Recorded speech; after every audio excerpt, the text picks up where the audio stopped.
What's going on, Dividend Chasers? It's the Dividend Bloodhound here with another investing episode. Now today we are going to talk about the top 5 loyalty cards that we have here in the UK, or in my opinion the top 5 that we have, shall we say. If you like what you see on this channel, please hit the subscribe button in the bottom corner there, and the like button if you've been here before, or both.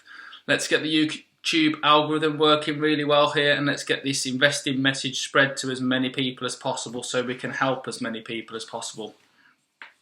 Right, in this episode we are going to talk about the top 5 loyalty cards that we have here in the UK. Now, loyalty cards are used by or given out by businesses to customers to try and keep them loyal to their own brand, and in turn for doing so you actually, as a customer or consumer, get rewards for doing so. Now, it is important to bear in mind when you use these cards that they are specifically designed to keep you loyal to the company.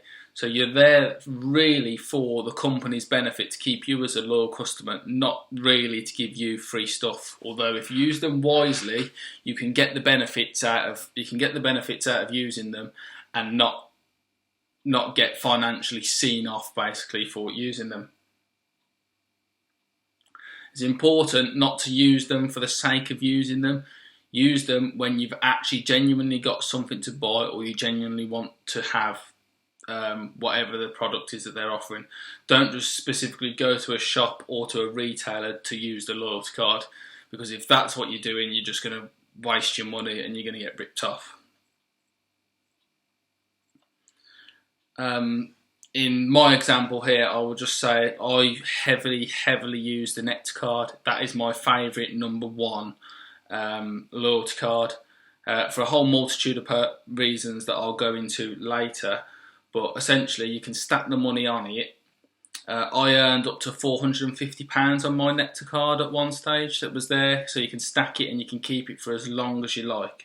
Now I got this basically because I live right next to a Sainsbury's with a petrol station, so I've just used my local Sainsbury's to stack the points. Used it on every purchase, on all the food that I've ever purchased, because I've got to eat obviously, and I've also used it on petrol as well. So 90% of my petrol purchases have been from the garage that's literally just over the road there. Now, I did have £450 on my card, but then I realised that because of the time value of money and inflation, basically if you keep it forever and the slow rate of earning the points, you'll actually lose money, and that money will have less purchasing power. So what I did is I spent it all on living for free on food and petrol for 2 months, and then on that difference I saved that money and put it into my FREETRADE account and actually invested it. So I put £400 in, so I saved £50 for myself to spend on something else. But the other £400 I deliberately put in, tagged it, earmarked it as loyalty card money. So that money is now going to go up in the future, whereas if I'd have kept it on the Nectar card, it would have gone down. I'm just going to save to, what I've decided to do is just save to £100 bursts, and then spend the £100 on petrol and food, and invest that £100 every time that happens. It won't be very often because it's quite a slow rate to accumulate points, but I will make it happen. So without further ado, really, I'm just going to go straight into what I think is the one of the top loyalty schemes the country has to offer, basically, and that is the Nectar card. It rewards you for shopping with Sainsbury's and partner companies, and you get typically £1 per £1 that you spend, you get 1 point basically, and they all stack on your card and stay there for forever, for as long as and it's unlimited how much you can have on there, and they all stay there forever. And you can you earn them on everything: food, petrol, Sainsbury's banking products, mobile products, insurance. All of them all have Nectar points you can earn on. And then they've also partnered up with other companies that you can earn and spend Nectar points with as well.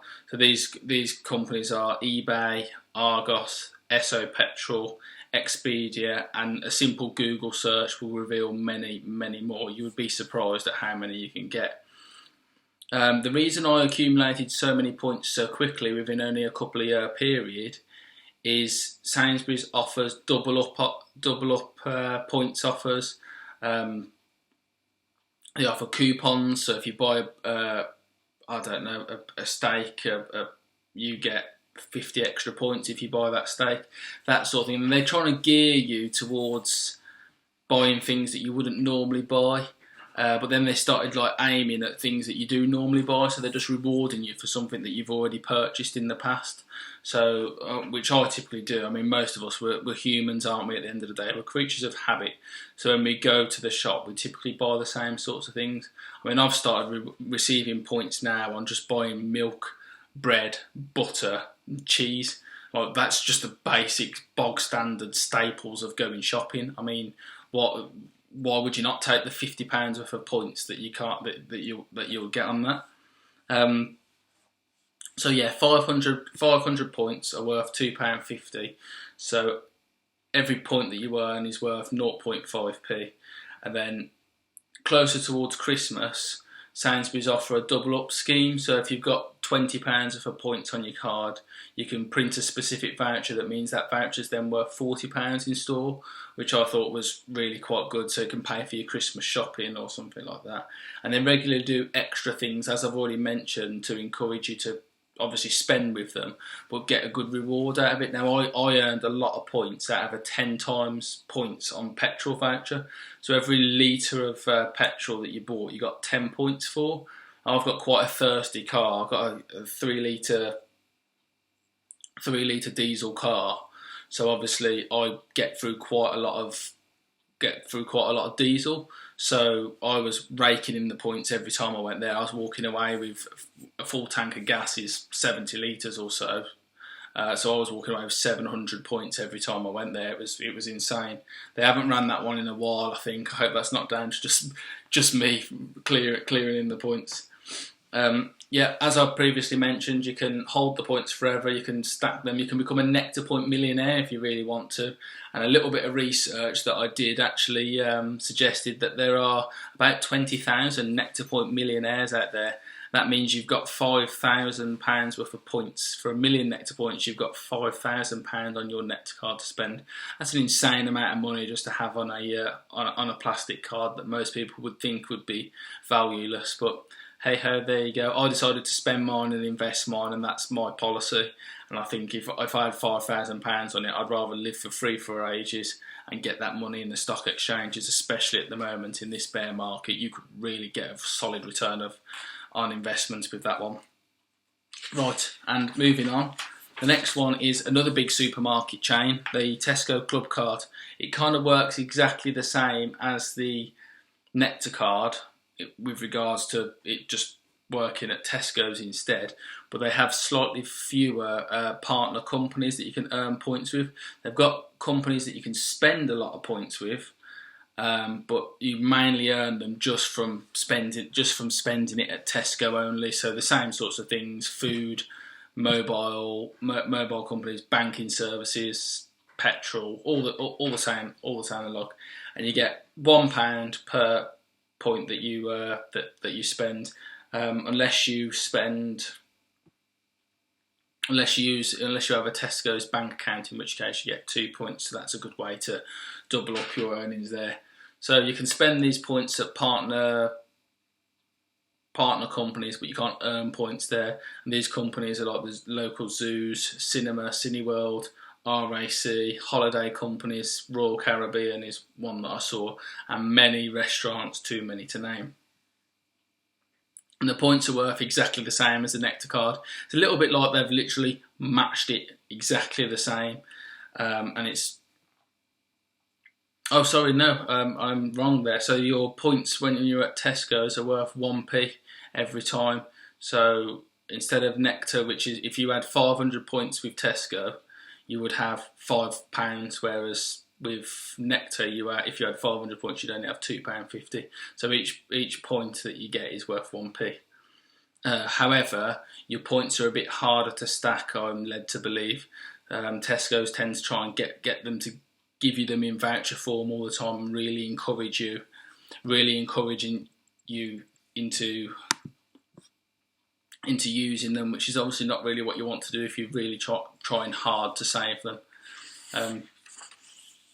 Next up is a slight change in the field, and you really need to like spicy chicken for this one. This is the Nandos loyalty card. Something that is a favourite of mine as well. I must admit, I do like going to Nandos and having a good few chicken thighs with my meal. A medium hot is what I would usually have. But back to the card. So for every £7 that you spend, you get a chilli, and then these chilies stack towards your reward. When you get 3 chilies, you get a green reward, which is a free quarter of chicken or equivalent with your meal, or you can have it separately. The next reward is 6 chilies, which gets you to the orange reward, which is a free half a chicken or equivalent. Then you only have to pay for the sides. And then last but not least is the 10 chilies, which gets you the red reward, which is a whole chicken that you get, or you can split it over 2 people, so you could have a whole chicken split over 2 and pay for 2 meals basically, and only have to worry about the sides. Now the great thing about this one is that you still work, whether you cash in the reward or not, you still work your way through until you get to 10 chilies. So you spend £70, but on your way there you get a free quarter of chicken, a free half a chicken, and then a free whole chicken when you get there, which I think is actually really quite good. I mean, if you eat at there as often as I do, you build these rewards up really quickly, and essentially you're never eating for free. Of course you're not. It's trying to fish you in to keep coming back. But if you like it, and I get military discount there as well. It's really quite a cheap way of eating out with friends. I mean, I eat there regularly, and I can actually get, all said and done, I can spend £10, £10 or £15 max for what I have, and that's including the drink. You know, you can't go to a Subway or McDonald's for much less than that usually, to be honest with you, or eat at home, especially these days. Next up we have, I'm going a little bit more specific now into what I actually use myself. So Nectar and Teco were quite generic for lots of people out there, and a little bit of a review on them.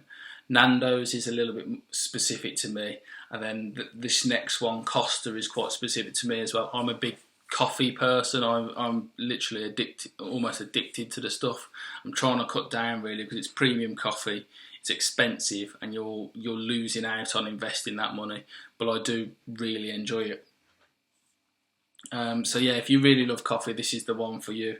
And you earn 5 points per £1 spent on everything that you buy in store, whether it be food or coffee, and 100 points are worth £1. That's actually like, you get a 5p return for £1 spent. So you'll quite quickly go back for a free coffee quite regularly. I mean, again, it's all not a trick, but it's all about luring you back into the store and getting you to spend. But if you're going to go there anyway, better that you go there and get a free coffee every 3 or 4 drinks than go to another expensive coffee place and get nothing. It's just something that, I don't know, it helps me justify it a little bit. I don't know about you. The points are stackable, so you can keep them for a long time. And then you can just use them if you're out treating your partner, or you're out with a group of friends and you feel like treating loads of people to drinks. Or you could be really generous with them and just buy a homeless person a drink with them and take that out or something like that. It's really up to you, obviously, what you do with your points, but I'm just saying it's quite a generous point scheme. And if you're going to be going there anyway and you really like coffee, then why not get rewarded for your custom? And then last but not least, we have...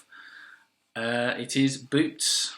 Boots, again, widely known to be one of the most generous loyalty cards out there. Really quite helpful, and they give extra points out for if you're elderly. If you're over 60, you get like an extra tick on your card. They do student discount if you've got a card as well. And everybody has to go to Boots at some point, for whether it's for your health, for your opticians, I mean, you can even get food from there, really. When I used to work in the shopping centre in Birmingham, and there was a Boots on the bottom floor. I always used to get my meal deal from there, which was surprising really, but you get perfumes from there, makeup, all sorts. Everybody has to go there eventually for something, is what I would say. And why not get rewarded for buying yourself your toothpaste, etc. You get a free, I noticed at the moment, you get a free 200 points for signing up with the app, so you can scan on your way round. You get 4 points per pound spent, and each point is worth a penny. That's really quite generous, like Tesco, but instead of only getting 1 point per pound spent, you get 4. So you really crank up just how many points reward you're going to get very, very quickly indeed, and you'll soon be cashing those free purchases in very, very quickly, and taking advantage of eating for free, or buying your partner a Christmas present from there in terms of perfume, or just buying your toothpaste. If anything, if it's taught me anything, these loyalty cards, it's not to use them specifically for the sake of using them, but if you've got a genuine purpose, then you're literally getting free money for something that you're going to buy anyway, and that will give you future benefit, because you can then spend that money, and then spend on the card, save that money, and then you can invest that money, and that's money that's going to work hard for you forever in terms of how long you have it, obviously, in the stock exchange. Yeah, so two or three big takeaways is: do not spend if you don't have to. Only spend on things that you want to buy. Go for cards that actually let you keep your points and stack your points so you can keep them for longer. And then, yeah, pick one of the major ones, and ones that have got partner companies, so you can really maximise what you spend your money on. You'll be able to find a partner thing for almost everything that you want to do. And that brings me nicely to the end of this video. Hopefully I've brought some value to you in this video. If you have enjoyed it, please hit the subscribe button and the like button. Help the YouTube algorithm out for future growth, and let's spread this financial awareness to everybody and help out as many people as we can. And I will catch you around in my next video. Goodbye.